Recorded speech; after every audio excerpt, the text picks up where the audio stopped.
Greetings, fellow 325ers. My presentation today is on the Irish immigration.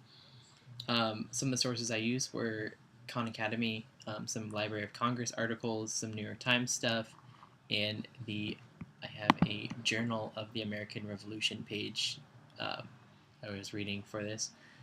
So in 1763 up to 1775, before the Revolutionary War, we have 55,000 Irish immigrating into the U.S. A lot of them were looking for work.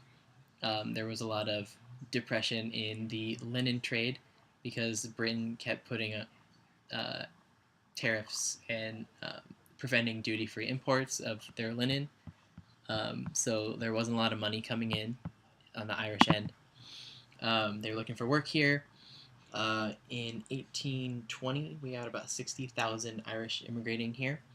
That jumps up to 235,000 in 1830s, and in 1840s, the potato famine jumps it up to 845,000 Irish trying to escape, just trying to survive, leaving Ireland to get to come here and see if they can get some better opportunities.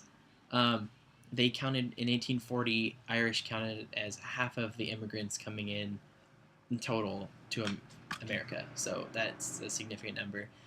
They crowded these subdivided homes with made for single families, shoving 10, 15 people into a room because they couldn't afford better housing, and they also had lack of adequate sewage and running water, so there was less cleanliness, which led to a lot of diseases.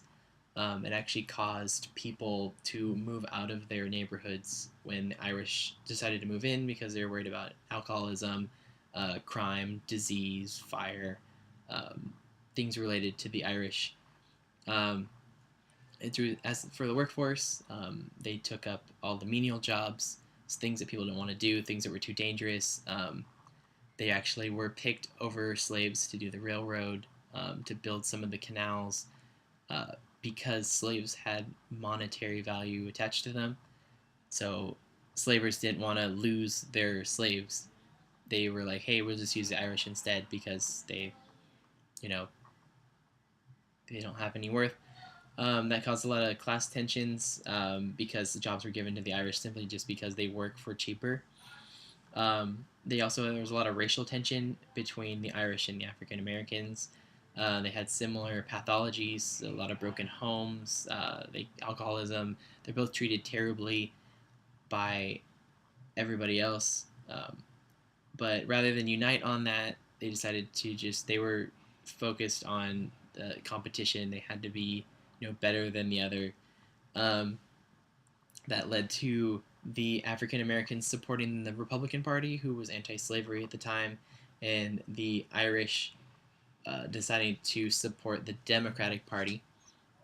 They were very big in the political field. They started these huge political machines in major metropolitan areas.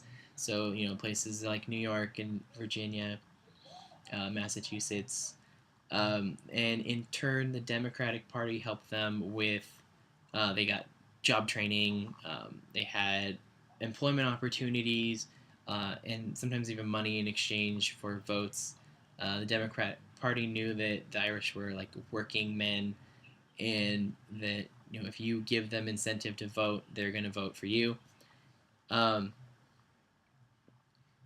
Led to a lot of opportunities for the Irish Americans. For example, in 1855, 40% of the New York policemen were immigrants, and three-quarters of those were actually Irish.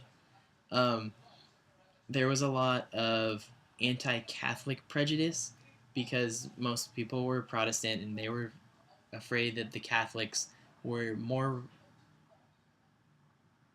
uh, had more allegiance to the Pope and the Vatican and Rome than they would have to America as a country.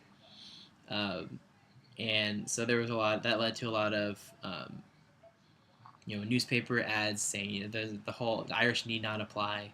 It happened in a lot of places. People didn't want an Irish Catholic nanny raising their Protestant children, or like an Irish Catholic um, person selling their stuff. They didn't want any that Catholic influence in their life, um, and that continued on for a long time. In 1861, the Civil War began, and while the Irish sympathized with the Southern's struggle for independence, having been oppressed by the British themselves, a surprising number of them joined the Union Army. At the beginning of the Civil War, it was more about preserving the Republic than it was about slavery, which ended up changing later on, and it changed people's minds entirely. But the Union had what they called ethnic units, so that allowed people they allowed them to recruit more Irish support because they had other ethnicities working for them. A lot of them were, while they favored slavery, the Union provided them enlistment bonuses, extra rations, state subsidies for families, things that they needed. They didn't have a lot of money, so they had a lot of incentive to join the Union and fight, even though a lot of them were for slavery.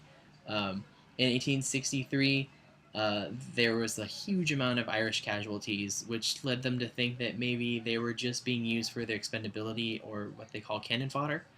Um, and that made Irish a lot more hesitant to fight.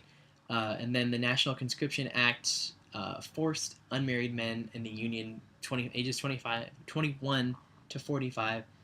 They were subject to a draft unless they could hire someone else to take their place or could pay a $300 fine.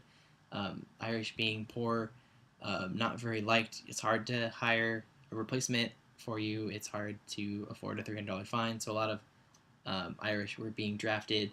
Um, and then that on top of the cause of the war shifting more towards ending slavery than preserving the Union, got a lot of it ended a lot of Irish support for the war. There was a 5-day protest that ended all organized Irish participation in the Civil War. There were still people that participated and fought, but there was not like a whole. It wasn't supported as the community. The immigration after the Civil War sort of dies off. There's they call it the second wave of people coming in, and there's not the Irish numbers are significantly dropping. Um, it's There's not a whole lot of information out there. They kind of just drop down. We've got a lot more of different groups coming in after the Civil War, which the Irish kind of get lost in translation as we go on. But that's about all the information that I have here. Um, it's fascinating to learn about something else, and you don't really go into details about the Irish immigration and any other classes and stuff. So I figured that would be helpful for somebody out there. And now it's time to write the paper, or finish the paper. All right, thanks guys, and see you around.